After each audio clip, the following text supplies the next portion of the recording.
Welcome back to my YouTube blog. तर तुम्हाला टायटलवरनं समजलंच असेल की आज काय आहे ब्लॉगमध्ये। तर आज आहे फ्रूट कस्टर्ड। मी रेसिपी ट्राय करणार आहे जी की इंटरनेटवरती प्रचंड व्हायरल आहे। So let's go. त्यासाठी आपल्याला काय काय लागतं हे आपण बघूया।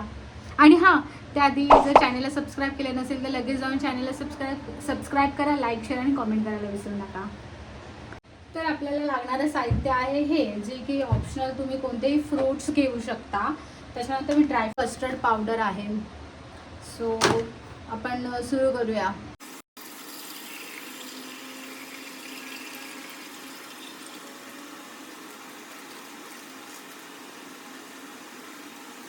तर गाईज इथे आपलं दूध बॉईल होत आहे। तर तोवर आपण आपले फ्रूट्स आपल्याला हवे तसे आपण कट करून घेऊया। सो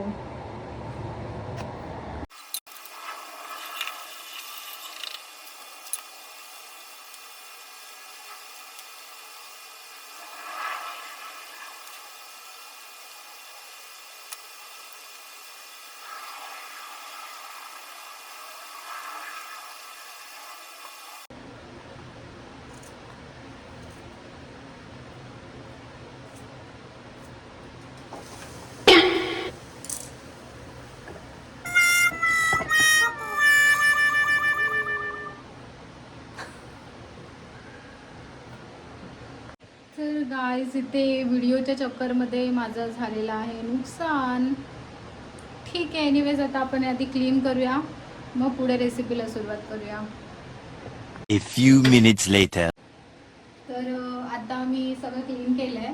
तर परत एक स्लो गॅसवर ते ठेवलं आहे, पण आता बारी येते कस्टर्ड पावडर टाकायची। पण इथे तर आपण त्याच्यामध्ये 20 ग्राम फ्रूट कस्टर्ड टाकणार आहोत। तर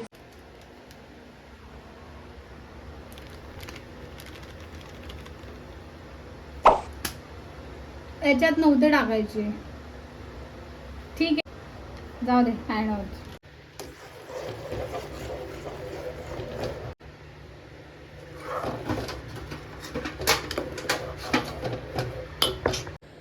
गाईज हे आता सध्या तरी असं झालं आहे, गुठळ्या झाल्या आहेत। आय थिंक तुम्ही गरम दुधात टाकलं तर त्याच्यामुळे।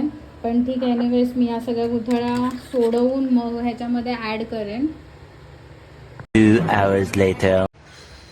खांब निघाला माझा, पण ही काय हे कायला बोलतात, हे जे गुठळ्या झालेल्या आहेत त्या काय सॉल्व होत नाही आहे। सो मी फायनल डिसिजन घेतलं आहे की याला आपण मिक्सरला लावूया आणि बघूया ते सॉल्व होतं आहे का। तोवर दूध बॉईल होतच आहे, तसेही त्याला बॉईल व्हायला वेळ द्यावाच लागणार आहे। तर अक्षरशः मला घाम आला आहे, पण माझ्याच्याने होत नाही आहे। गाईज तुम्ही पण ही चुकी करू नका। एक छोट्या बाउलमध्ये आधी कस्टर्ड पावडर घ्या, थंड दुधामध्ये ती हलवा आणि नंतरच ती ॲड करा। मी चुकी केली की तुम्ही गरम दुधामध्ये ॲड केली आणि असं झालं।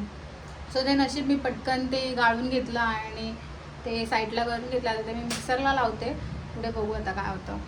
गाईज फायनली मिक्सरमधून हे व्यवस्थित परफेक्ट झालेलं आहे। तुमच्यासोबत पण असं झालं तर तुम्ही असं ऑप्शन करू शकता। तर आता मी ह्याला याच्यात ॲड करते। तर गाईज हे ऑलमोस्ट रेडीच आहे। तर ह्याला व्यवस्थित आपण हलवून घेऊया, चांगलं बॉईल होऊन देऊया। आणि याच्यामध्ये जर तुम्हाला हवी तशी साखर ॲड करूया। तर मी ह्याच्यामध्ये साखर ॲड करते।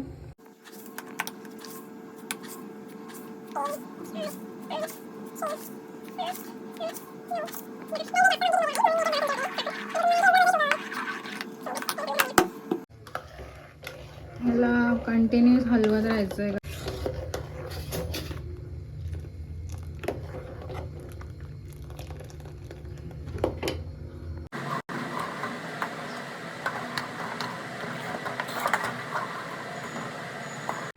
तर फायनली हे रेडी झालेलं आहे। आता ह्याला आपण रूम टेम्परेचरवरती आणूया आणि त्याच्यानंतर फ्रीजमध्ये 2 तासासाठी थंड करायला ठेवूया। 2 hours later. तर फायनली 2 तास झालेले आहेत आणि आता आपण बघूया रेडी झालं आहे की नाही आपलं फूड कस्टर्ड। मस्त ते डेकोरेट करूया, वरनं फ्रूट्स वगैरे कट झालेले आहेत, ड्रायफ्रूट्स पण कट झालेले आहेत। आता फक्त त्याच्यावरती कस्टर्ड मिल्क टाकायचं आहे आणि सगळं सर्व करायचं आहे। Let's see.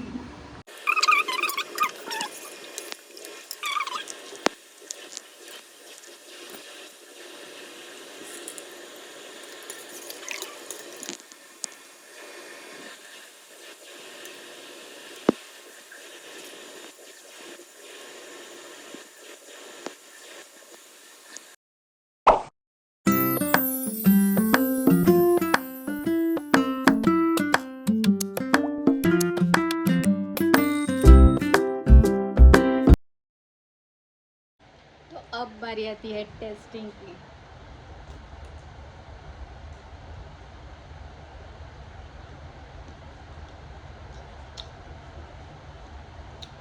रेसिपी